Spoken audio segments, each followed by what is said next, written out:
Hey guys, Response27 here, and I'm here to finally talk about something that I've been putting off for months. Boruto. Now, y'all may be wondering, why am I talking about Boruto now of all times?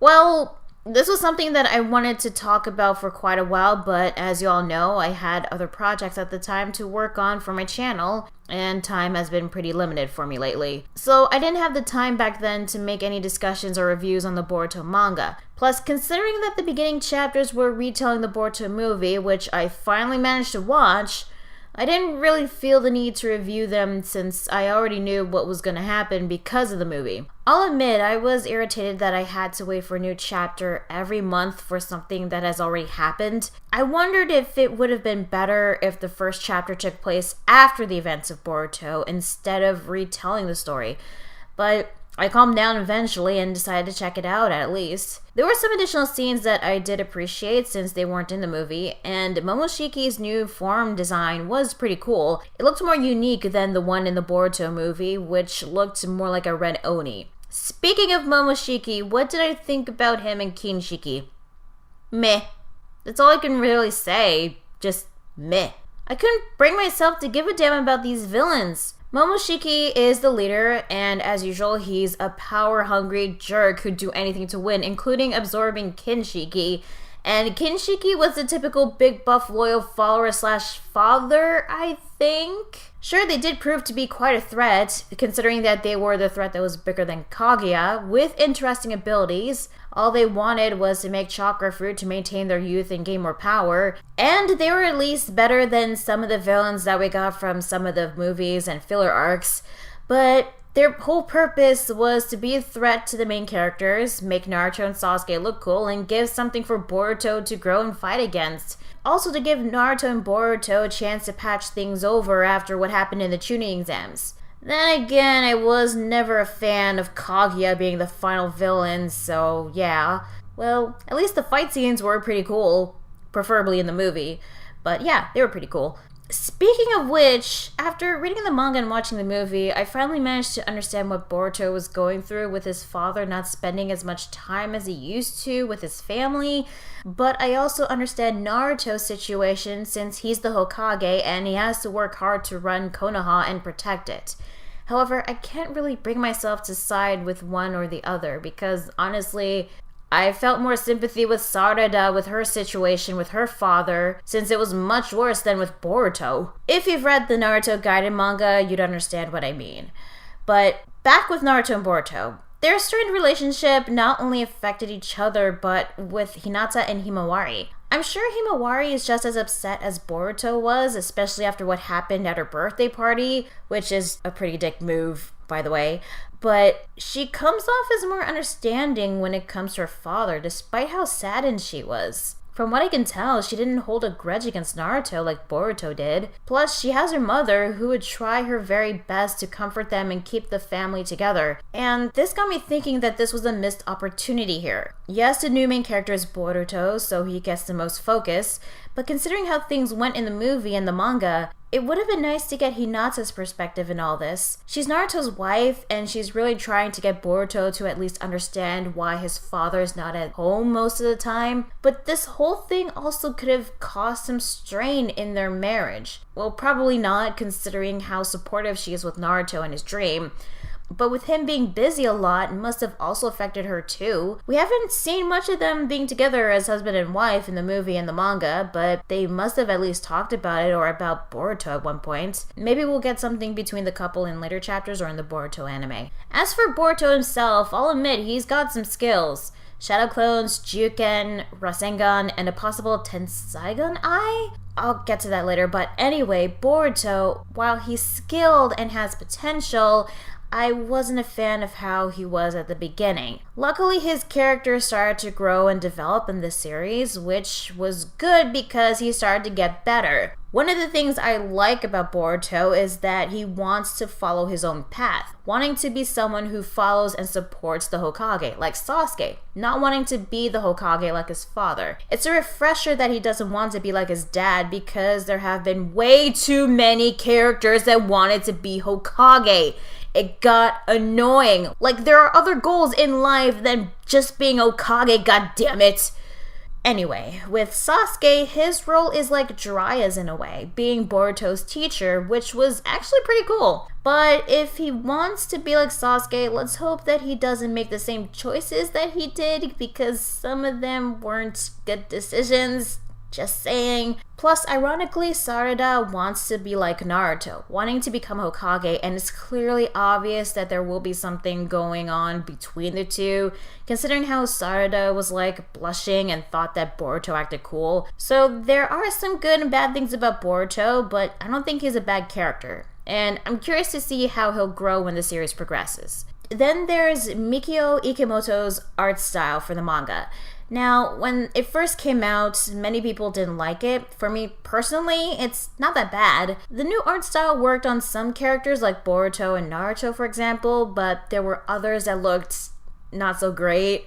Compared to Kishimoto's art style, some characters looked better in the Naruto manga, like Hinata and Himawari, for example. I don't know if it's just me, but I didn't like how they looked with Ikemoto's art style. Hell, at first I wasn't a fan of Sasuke's new design when I started reading the Boruto manga. I guess I was too attached to Kishimoto's artwork that I wasn't used to Ikemoto's. But as time progressed, I gotten used to it, and now I don't mind Sasuke's new look. But there's still some other characters that I still need to get more accustomed to their new look. Now, let's talk about the new generation, starting with those in Konoha. Well, the one I like the most so far is Sarada. It's because of how her character was portrayed and developed in the Naruto Gaiden manga, and her situation with her father was a bit more sympathetic than with Boruto's. Plus, she seems pretty cool so far, and she's not useless. So I hope that her character will continue to grow and get better and not end up like how some of the female characters were in the Naruto series, like someone who's annoying, who gets pushed aside, who does nothing to contribute, or is an irritating fangirl.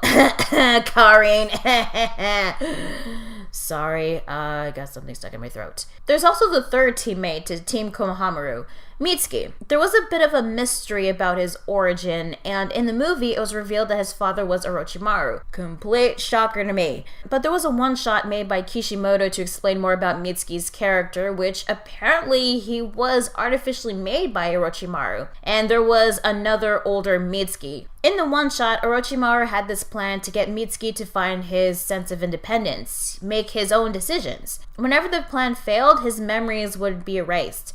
Eventually, Mitsuki does rebel against Orochimaru, and the older Mitsuki left them and set out to forge his own destiny himself. Through the gift from his father, seriously, it's weird that Orochimaru is a father, that's so weird. He discovered Boruto's existence and decided to go to Konoha and befriend him in order to find his own path in life. The story with Mitsuki was interesting, and I thought it was a good one-shot that got us to understand where he came from and what he was like. From what we can tell so far, he has the ability to stretch his arms, and in the one shot, he also has a type of Sage mode. Not much is known about its ability, and we've only saw it once. But I hope we'll see Mitsuki use his Sage mode again, because it looks really cool. As for him, I think he's alright so far, and I hope that I'll like him even more. Then there's the new Ino Shikacho group with Inoichi, Shikadai, and Chocho. Chocho was featured in the Naruto Gaiden series, and I talked about her before when I reviewed the manga, and my opinion on her hasn't changed a lot since then.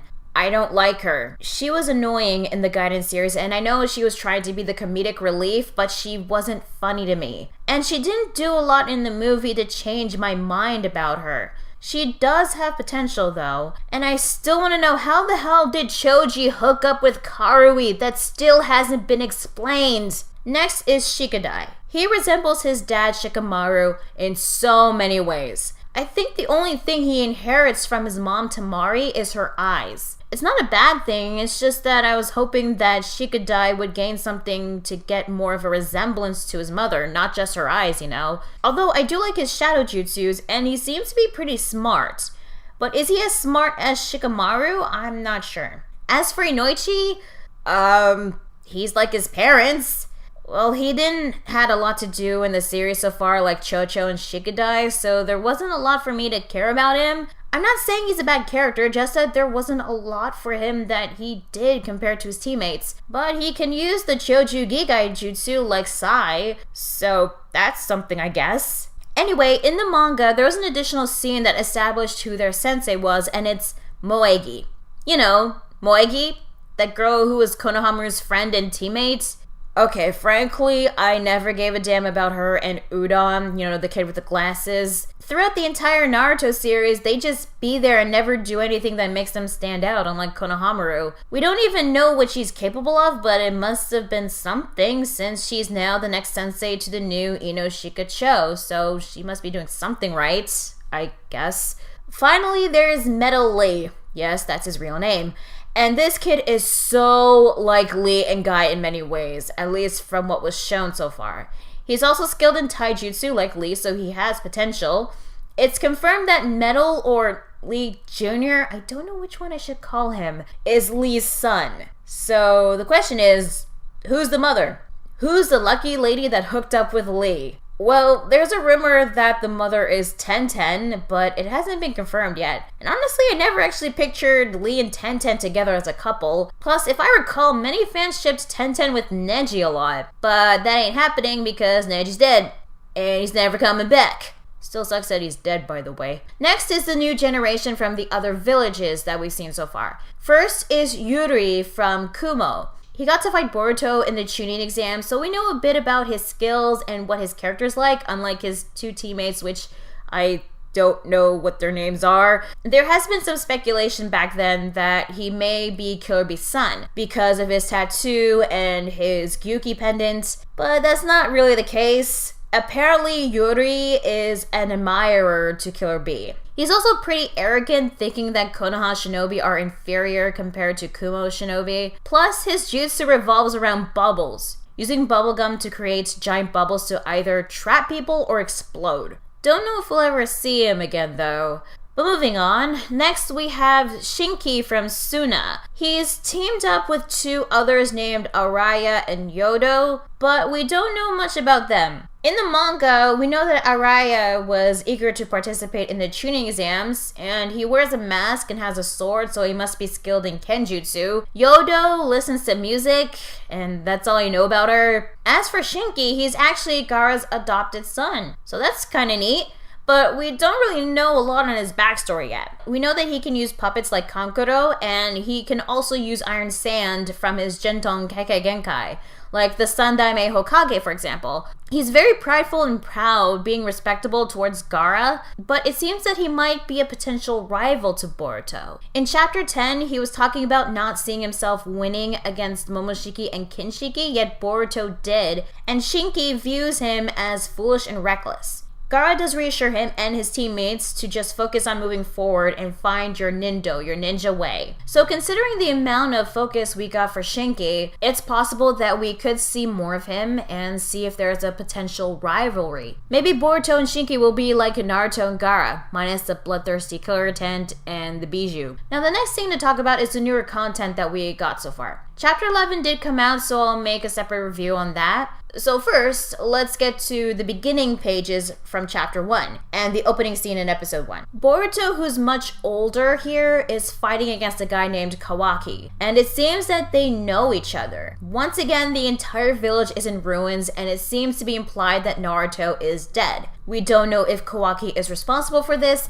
Hell, we don't even know if he is the one that destroyed Konoha, but he is going to be a future antagonist. However, considering how powerful Naruto was, that means either Kawaki or someone else is even more OP than the enemies that Naruto fought in the past, like Pain, Obito, Madara, Kaguya, Toneri, maybe even Momoshiki and Kinshiki, hell, maybe even Sasuke. Plus, if there's a chance that Naruto is dead, what happened to Kurama? What about everyone else? Well, considering that this was foreshadowing of something dark coming in the future, we won't know until much, much later. Also, I guess Naruto being the child of prophecy who'll bring peace to the ninja world was pointless in the end if Konoha's gonna be destroyed like that again. Then again, peace wasn't gonna last long anyway. Anyway, back with Kawaki. He has these markings on the left side of his body, and even Boruto has similar markings on the right side of his body. We see him put on a headband, which many have said to be Sasuke's because of the scratch mark. It's possible, but what if it was Boruto's own headband? If that's the case, then did Boruto abandon Konoha? Because that's usually the sign of going rogue, but it could be something else. There's actually something else about the headband. There's another scratch, and when Boruto puts it on, that scratch aligns perfectly with his scar over his right eye. So he had that headband on when he got that injury, and when he opened his eye, his markings spread to his face and revealed a different eye. At the time, it was believed to be the Byakugan, and he had it implanted to replace his damaged eye, like with Kakashi and Obito's Sharingan. But there was the possibility of Boruto awakening the Byakugan since Himawari obtained it, and if he got the Byakugan, then there should have been veins showing on his face. So when episode 1 came out, the eye was actually a brighter blue color, meaning that it's the Tensaigan. Now, this only appeared in the last Naruto movie, which sadly I haven't watched yet, so maybe it'll make a comeback again in the anime and in the manga.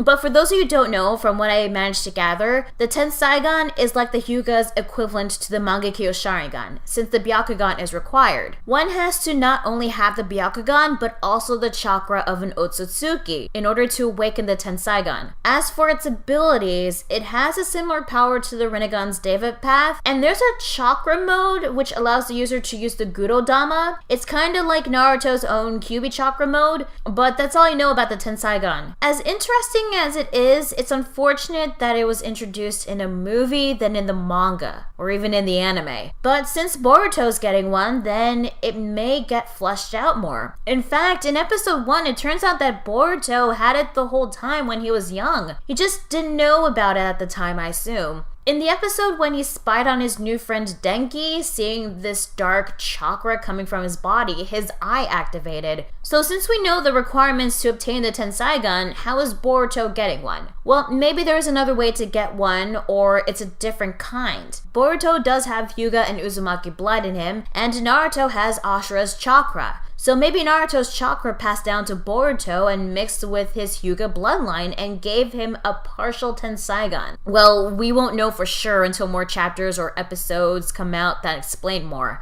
As for those markings, it may have something to do with Momoshiki. The manga shows more after Momoshiki was defeated, which is actually much appreciated. It gives him more of a purpose than just being a typical villain. Momoshiki didn't die right away. His spirit or chakra form, I have no idea, stayed a bit longer to give Boruto a warning. No one else saw him except Boruto because of his Hyuga blood in him, and Sasuke because of his Rinnegan. They couldn't move though, as well as everyone else, because apparently Momoshiki stopped time. Not only that, but Momoshiki can use the Byakugan to see into other people's fates except his own.